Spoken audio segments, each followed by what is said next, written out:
A 31M just wanted to fix my neighbor's leaky faucet. 48 hours later, I was in handcuffs at a wedding in another state. Throwaway for obvious reasons. This is the most batshit 48 hours of my life, and I need to get it off my chest before I lose my mind. Buckle up. I live in one of those older garden-style apartment complexes outside Austin. You know the type. Thin walls. Everyone knows everyone's business, but pretends they don't. My neighbor directly across the breezeway, Ms. Elena, is this tiny 68-year-old Salvadoran lady who always bakes too much and forces leftovers on people. Sweet as hell, but she's been widowed for 15 years and treats the whole building like her grandchildren. Last Wednesday, I got home from my soul-crushing IT job around 6:30 p.m. I was exhausted, smelling like stale coffee and broken dreams, when I saw her standing outside her door looking panicked. Water was pouring out from under her door like a small river. "Mr. Alex," she waved me over. "The sink, it's exploding. I called the maintenance, but they say tomorrow." I'm not even particularly handy, but I had a wrench and figured I could at least shut the water off. Famous last words. I went in, waded through half an inch of water, and crawled under her kitchen sink. While I was down there tightening the shutoff valve, I noticed something weird. The cabinet panel at the back wasn't flush with the wall. It looked like it had been cut and reattached with hinges. Curiosity got the better of me. Huge mistake. I popped it open. Inside wasn't plumbing. It was a hidden compartment containing 3 thick stacks of cash wrapped in rubber bands, a leather notebook filled with names, dates, and amounts in tiny handwriting, a small locked metal box, and what looked like a very old, very expensive Rolex. I slammed it shut immediately, heart pounding. Ms. Elena was in the living room mopping and humming some old song like nothing was wrong. I fixed the leak in record time, told her it was just a loose valve, and got the hell out of there. That night I couldn't sleep. Who keeps that kind of stuff behind their sink? Was she dealing drugs, laundering money?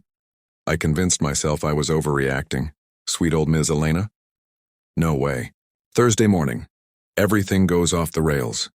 I'm leaving for work when Ms. Elena flags me down again, this time with 2 giant Tupperware containers of pupusas. "Alex, you saved my kitchen. You come to my niece's wedding Saturday, okay? In San Antonio. I need a tall man to help carry things. My back, you know." I tried to politely decline. I had a deadline. She looked so genuinely disappointed and started talking about how her family never visits and how I'm like the son she never had. Guilt trip level expert. I caved. 1-day trip, what could go wrong? She gave me the address and said she'd ride with her daughter, but needed me to bring some things in my truck because her car was too small. Thursday night, the first red flag I chose to ignore. She knocks on my door at 9 p.m. with 2 big black duffel bags. "Family gifts," she whispered, winking. "You keep them safe, okay? Very important." They were suspiciously heavy. I put them in my closet like an idiot. Friday. I make the worst decision of my life. Work was slow, so during lunch I Googled the address she gave me. It was a real wedding venue. Good. Then, because I'm a paranoid dumbass, I opened one of the duffel bags. Inside, stacks of cash. Way more than what I saw under the sink. Several burner phones, a folder with fake IDs, some with her picture but different names, and printed screenshots of Bitcoin wallet addresses with balances that made my stomach drop. I zipped it back up and sat on my floor having a full existential crisis. My sweet little neighbor was clearly into some criminal shit. I should have called the cops. Instead, I did what any chronically online millennial would do.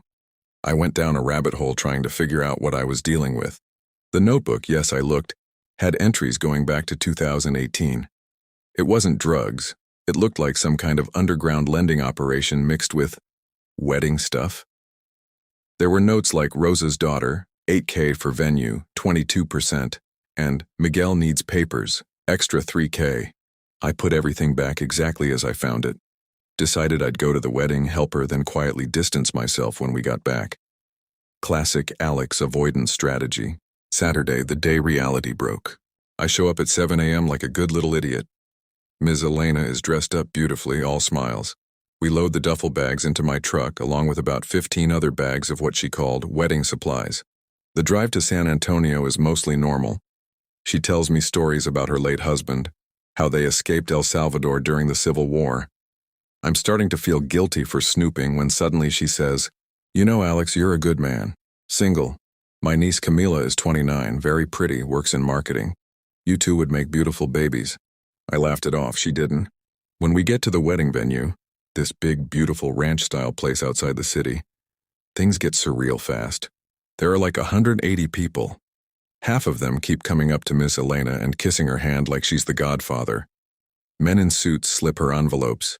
Women pull her aside for whispered conversations. I'm introduced as mi nieto favorito, my favorite grandson, even though I'm clearly not Latino. Then I meet Camila. She's gorgeous, dark curly hair, sharp eyes, and the kind of smile that makes you forget your name. We hit it off immediately, talking about work, bad dating stories, how insane her family is. For a minute, I forgot about the bags of cash in my truck. The ceremony was beautiful. I'm sitting there thinking maybe this is a wholesome story after all when the reception starts and the DJ announces, and now a special request from the family. A dance for our honored guest Alejandro. They pull me onto the dance floor. I'm mortified. Everyone's cheering. Camila is laughing so hard she's crying. Then Ms. Elena stands up with a microphone.